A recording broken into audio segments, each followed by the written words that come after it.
Good evening, welcome back to Head to Toe with Dr. T. Don't forget you can watch us at Free Vision Play, which is an app that is friendly to you wherever you are, and also Pumakaba TV, DSTV channel 260, and SABC Plus. We're talking education. Health is our focus tonight. We have our guest, Dr. Febi Ajudwa, a family physician from Dorangenza Regional Hospital. We're talking about the presence of EDCs, endocrine disrupting chemicals, in pads and in panty liners. There's a study that was done in the University of Free State by Blicknott, Erasmus, and others that shows there is presence of chemicals that are absorbed slowly through the mucosal surface of the vulva, and the concern is the period of exposure, the amount of chemicals absorbed, and the disruption they do to our bodies. Some of these have resulted in infertility, metabolic syndromes, and all the disturbances that we see. That is a concern. There's a lot of stuff that endocrine system. Can you just tell someone about endocrine system in summary, just to have an idea what are we talking about before it gets disturbed? What are these endocrine system responsible for in the body? The endocrine system is just a system of chemicals in the body, and you have them. The big part is in the brain, and those, there is a cascade. There's different levels of them, but what we are concerned about now in this discourse is the chemicals around the reproductive system, and we're talking mainly about your estrogen, your progesterone, your luteinizing hormone, and your follicle-stimulating hormone. And the fact that these chemicals are believed to disrupt these chemicals to the point where they can cause infertility. And infertility is one of the things they are considered to potentially cause risk for infertility, risk for some of the cancers, specifically ovarian cancer has been mentioned. And cancer is so common these days. And cancer is quite common these days. It is one of the top killers of women. We've got different types of cancer. The other day we were talking about cervical cancer. But there are other types of cancers. There's the vulva, there's in the uterus, there's in the ovaries. Cancer can occur anywhere. So now to hear that some of these toxins can actually increase the risk for these cancers is indeed worrying. Is there a way we can dwell with plastic? Because everything that contains plastic seems to be a problem. That's why paper bags have been introduced and everything. There has been a constant effort. There has been consistent effort to reduce the plastic use, but I will say the legislation in South Africa currently only addresses sanitary pads in terms of the sizes and how the product looks. It doesn't talk particularly about what is in the product. And that is what the researchers in the Free State are highlighting to us, that we have allowed that gap in legislation to go on for too long, and it is now time for us to begin to look at legislation that would actually control what is in the sanitary pad so that we reduce the risk in our it's like population. we need to know the ingredients. What does a label contain? Doesn't the label disclose what is actually the contents or the ingredients of? Labels are so that if you've got allergy, you know that no, I can't expose myself to this and whatever. Labels are supposed to contain it. Unfortunately, not many people know about the phthalates, and these are jaw-breaking words. Not many people. We see parabens in the list sometimes, and we just believe that someone in the know is controlling how much exposure we're getting to these things. But we know that these things are potentially toxic.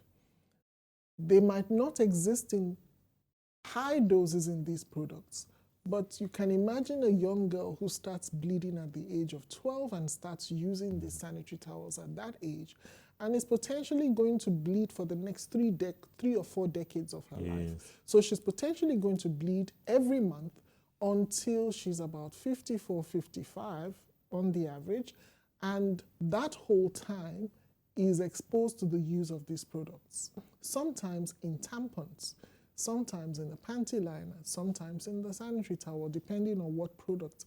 And people are even talking about so-called organic products. I want to say that we shouldn't use this as anybody using it as a marketing gimmick. All the products have been considered as culpable in one way or the other. So what is labeled organic, when you go and look, they say it's organic, but then you look and you see things like parabens in them. Yes. That is potentially still considered to be something that can, and it's not just the cancer or some of them cause contact dermatitis.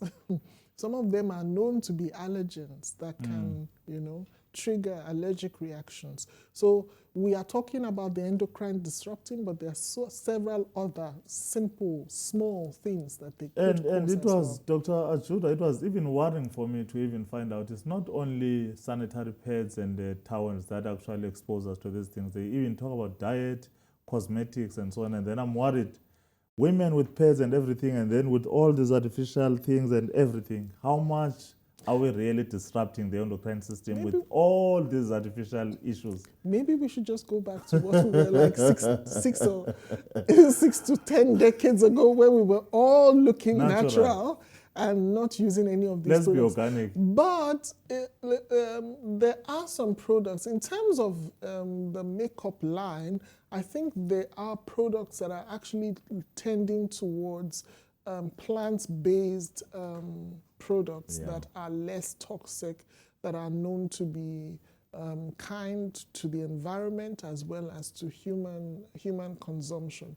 I think in the makeup space, we are more inclined to looking at those things. It's just that the closer you get to the plant, the better. Yeah. The more processed that product the more is, dangerous it becomes. It's just that this was a low blow. Not many people were paying attention to it. Probably that is why we don't have legislation that controls it. But now we need to look at that. And that's the reason we invited you, because the more we talk about this thing, then it means, policy in any country comes from research, and the more we dissect the research, the more we make communities aware, the more it gets to parliament, the more people design policies and legislation to actually regulate the industry. Yes. To a young girl who's actually listening to this, and to one who's hopeful, fertility issues, someone who's been challenged with fertility, someone who's had cancer, and now they see and hear about all these things, what can you say to them? Is there anything that they can do to reverse what is actually happening? What? Stop using pads, or what's the solution? What's the way forward? I don't think that I can propose to stop using pads to anybody. And I'll say that. Why? Because, and that's why when we're having that conversation, I said this is a double-edged sword. Yes. It's a double-edged sword because we're coming from a place where we had girls who were going to school and were missing school because they did not have sanitary pads to use. And now we're faced with the fact that these products that we eventually got them to use, now they're going to school, they're not missing school days, there are potential toxins in them. So there are several things to consider. If you are in a space where you have access to water, you have access to clean cloth that you can use, and you can keep it clean and you can wash and use it regularly, then maybe you go back to using cloth but then you think about people who have very heavy periods. In fact, some of the people were arguing that when I heard this on social media, that heavy bleeders, it means are going to touch blood and play around with blood and so on. So you will probably find that heavy bleeders will probably start looking at the potential of using small face towels. But that's what the old people have been doing, actually. That was what they did. Yes. That was and it is 100% cotton. 100% cotton? 100% cotton, yeah. Let's take a break and then we'll be back shortly.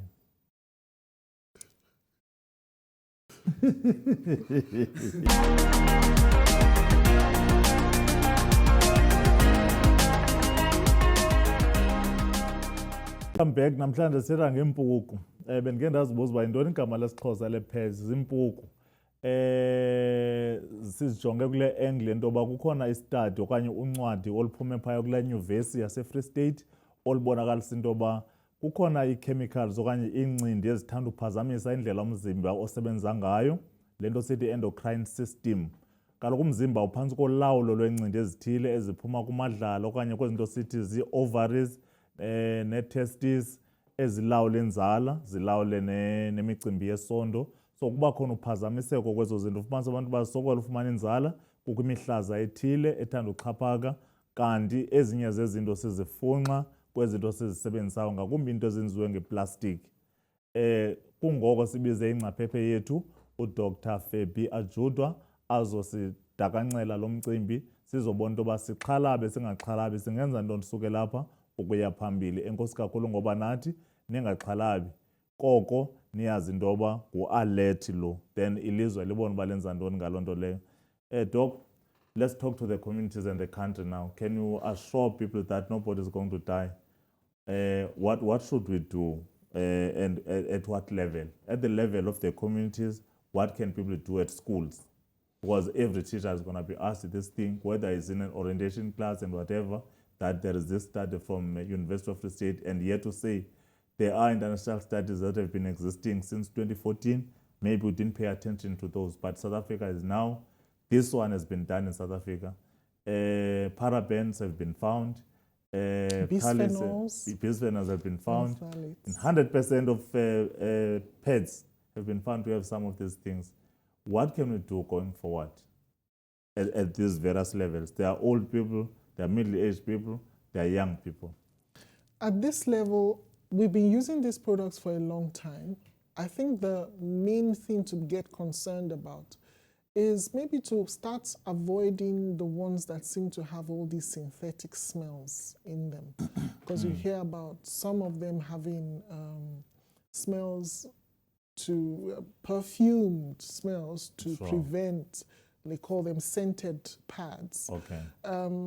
Some of them are known to have like a sheath that looks almost like it is plasticized. Maybe you want to avoid that. And if you cannot avoid it, then maybe you can consider using 100% cotton sheet over that. But as much as we say that, we say... so that it doesn't come in direct contact with the skin or mucosa. But the argument against that, again, is the fact that they say once you expose it to some level of heat, these plastics and these chemicals diffuse through. So even that is not considered to be 100% safe. So it's still something that we would say we need to go out and research to what extent the exposure is in the communities. For the present time, I would say, please use as close to natural as possible the sanitary towels that you're using. There are sometimes sanitary towels that you get that are just plain cotton, you can see, and they've got a mesh over them. Maybe that would be considered safer. It just means you need to change these pads more frequently.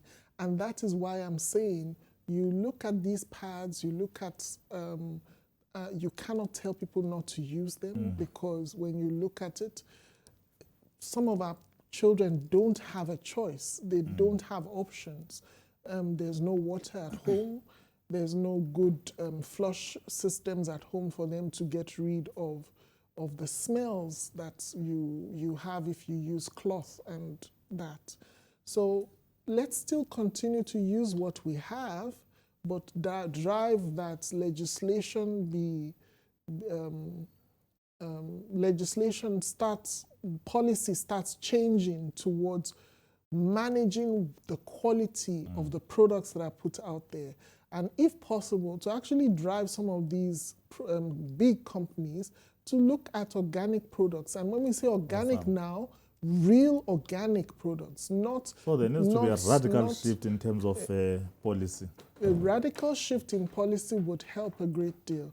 And not for it to now, for you to have organic products that are safe, and then it's too expensive for the general population to access. That's not what we're looking at. We're looking at organic products that are safe and are available to everyone in the population. That's what policy should be driving towards. There is a talk about this silicone-made menstrual cup. What is your take on that? Is silicone safer than anything else? Or is it a marketing gimmick, or is it something we need to consider carefully? I would have to go back and look at that. I cannot provide any expert advice on silicone cups. We hear a lot about these things, but then when you talk about silicone, but then you hear that it is coated with something. And it is not in the silicone of the product that we're looking at, but that coating, what is in the coating? Okay. So those are the things we need to educate ourselves about and see if there are some viable choices out there. So it means SABS should actually go even deeper than what they were doing, not only to look at the quality of the product, but also what does the product contain, what does it contain? Versus the biological makeup of a human being, because the presence of endocrine disrupting chemicals is actually proving to be a problem, and we're suffering from a number of problems nowadays: infertility, polycystic ovarian syndromes, various types of cancers, and all strangest diseases that we actually encounter maybe are because of exposure to some of these chemicals. Hence, we need to pay attention to the developments in the field of science.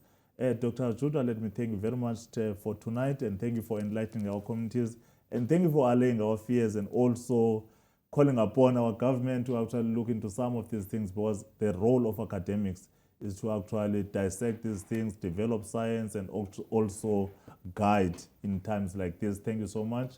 EDCs, that is where we are. Thank you for following us at Apile Communications. That's our page, Umakaba TV, on all socials. Thank you and good night.